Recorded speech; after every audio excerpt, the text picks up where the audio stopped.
As a kid, I had, I would say I still do, a weird, I like the smell of dog food, like plain dog food that comes in the bag. I was like, as a kid, I loved it. I always fed our dog so that I could smell the dog food before I put it in the bowl. No way. Yeah. How much did you like it?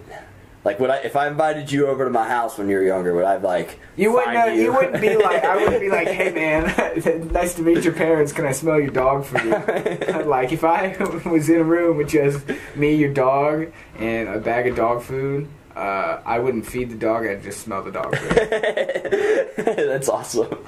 That's so funny. I'll be honest with you, it's a different headspace.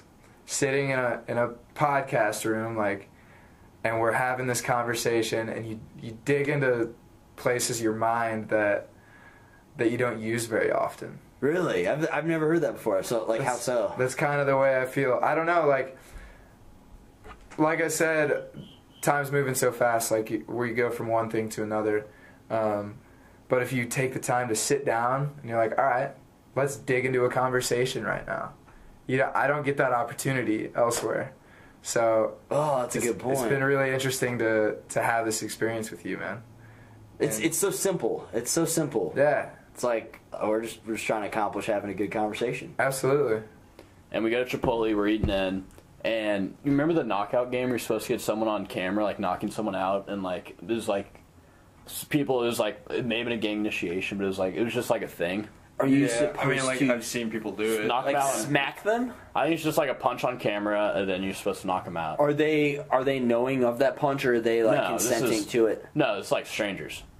What? Yeah, it's like it's illegal. It's a problem. Oh, wow. Yeah. I think it was for gang initiations. Is like the rumor, but I didn't look. So they have I didn't look too far into it. They have to go out into public and just knock knock out someone a out stranger. randomly. Yeah, Okay. and get on film. Okay. Yeah, that's the concept we're working with here. Yeah. Okay. So I was a victim. I didn't get knocked out, but just so we're eating in a booth, and these two kids, like one of them has a camera, standing by the back door, and like they're kind of like giggling and laughing, like the other one's like working his way around the room and like slowly coming over, and then like he starts to get close, and finally like we're talking in conversation, and Jonathan's mom, Jackie, she just like stops like talking, just like, what are these kids doing? Like kind of like an innocent, like, and then out of nowhere, this kid just like cocks back and slugs me, and like I really didn't feel that much. Like, have I told you either of this? No. Yeah, it's can I funny. get guac on that, do you think?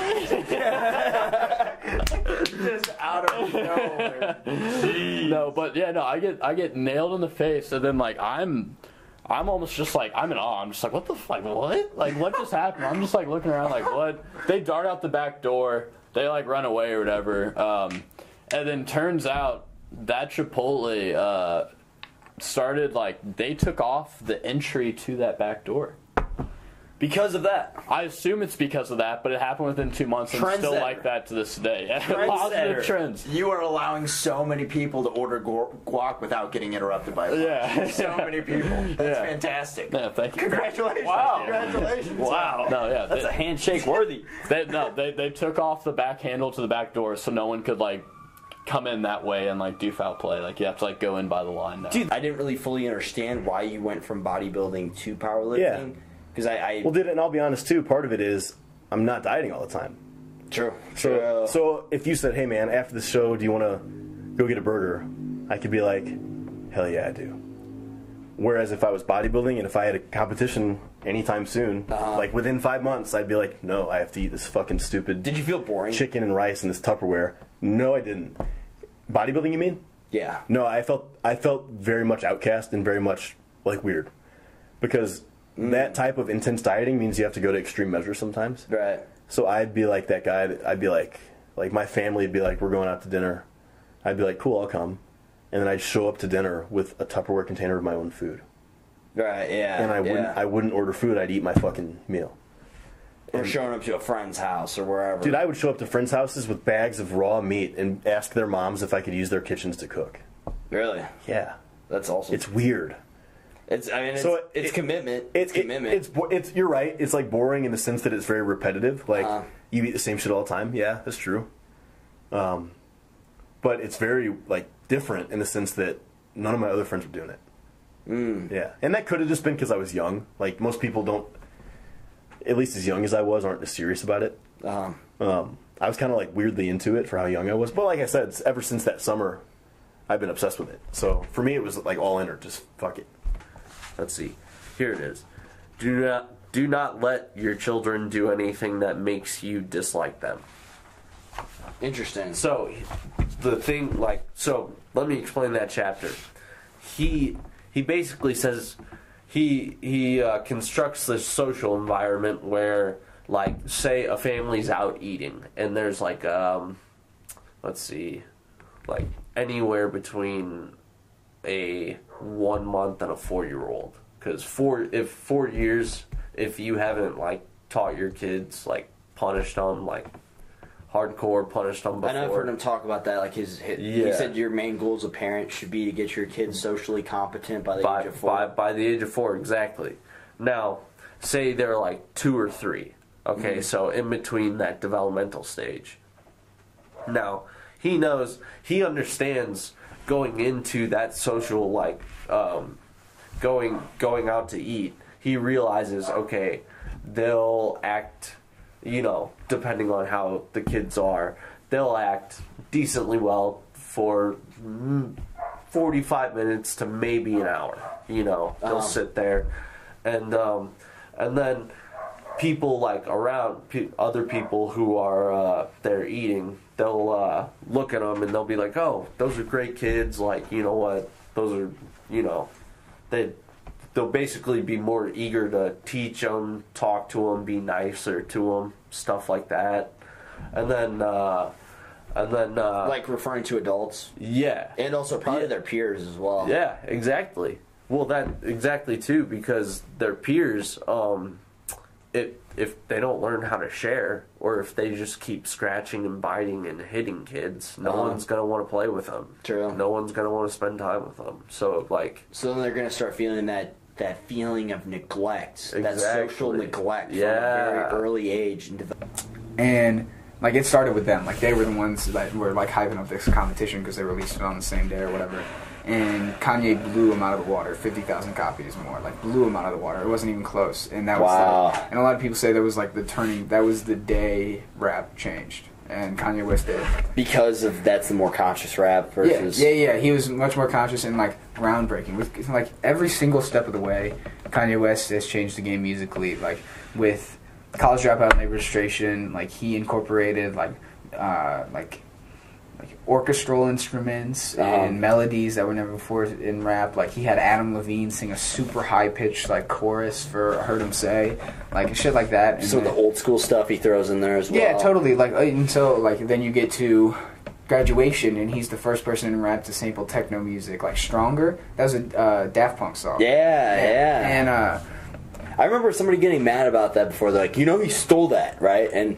But like, no, he's just borrowing it. That's just how rap works. Sample has been around. It's just how creativity works, man, isn't it? Yeah. You're just kind of building off of people, like... Absolutely. Like, I think that's cool. I think that's really cool. I think sampling is one of the coolest things that, like, a lot, like, rap has done. It's like, yo, I appreciate what you did over here so much that I'm going to borrow it, use a little bit of it, alter it in my own artistic way, put my own creative spin on it, and then throw it out to the people, see what happens. Absolutely, yeah. I think it's super dope, and like, he continuously innovated the way like what sampling is done. Like, Life of Pablo is not widely accepted as one of his best, but it's one of my personal favorites, and like, he used a ton of gospel samples in that one. And then Chance releases an album 3 months later that is basically just a gospel album, like with rap in it, like stuff like that. It always follows Kanye West. Wow. Always.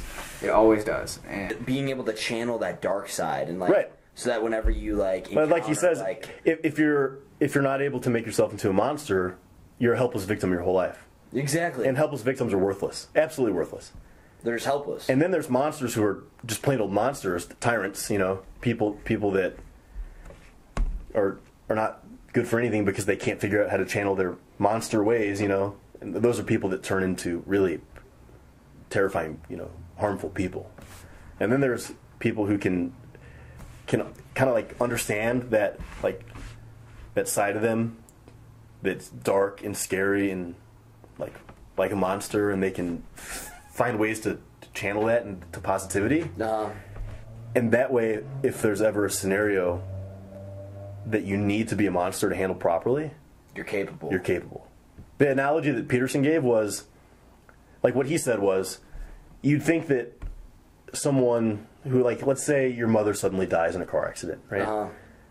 You'd say you'd have to be a complete monster of a man to live through that. And he'd say that's the point, you know?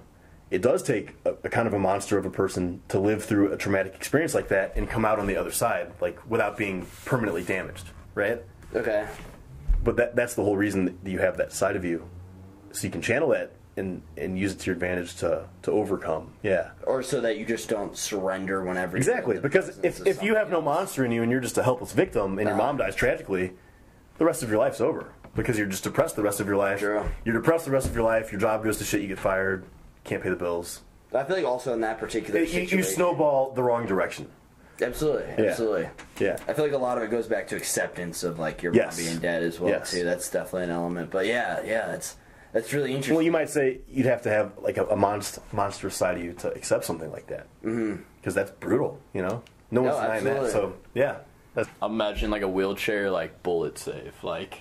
So someone's about to get shot, and you like wheelchair over there, and maybe just like flop or like somehow like that'd be pretty cool. That would be pretty. Just skirt up, just take it all, just sitting there.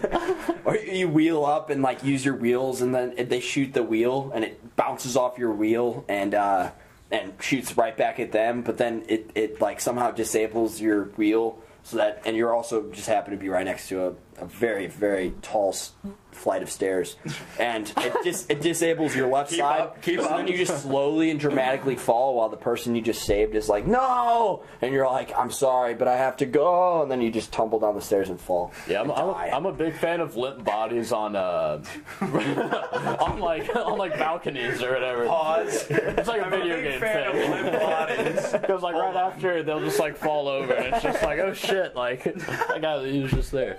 So I see where you're coming from. Just, I don't know if I want my body to be all crunched up at the end of the day from falling down this flight of stairs. So you want an open casket? You gotta be.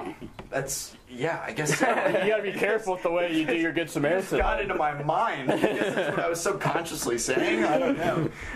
I want to be torn to shreds, but I want an open casket. It's like, wow, that doesn't look like him at all. I would not have guessed that's Jordan. No way.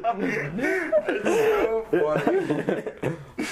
Be like, Is that his hand? I think that might be his foot. I don't know what it is. I have no idea. But that's the fun part. It's like they put him through a paper shredder. This is crazy. That's scary, yeah. Yeah, and apparently when you're skydiving in the rain, when you see a picture of a raindrop, how it's pointy at the top, you're hitting the raindrops. You're falling faster than the raindrops. And apparently it hurts. It's like little knives stabbing your skin. I would definitely believe that. Like just for example, something I can relate to in my personal life is like I was driving the other day and I was sticking my hand out the window. It was like just I guess the force of the rain coming down and then the force of the car. But I felt the stabbing pain. Like so I'm only imagining that like amplified. Right. In the face too. Wow. Yeah. And it like leaves little red marks all over your neck and your face. Yeah, so they're like, no way, we can't go up.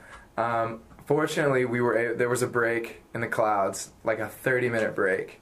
And so me and my brother pile into this little rinky-dink plane, and it's so like small, and I guess the motor isn't powerful enough to just shoot straight up like a commercial plane. Okay. And so you like circle. You circle the whole way up. Oh, wow. And so you're like slowly getting higher and higher and higher. Wow. And they have the readers that tell you like how high you are on the wrist. Oh, really? Okay, so cool. We get to like, I'm like, wow, we are high up here. And I'm like, hey, how high are we? And they're like 4,000 feet. I was like, all right, let's keep going.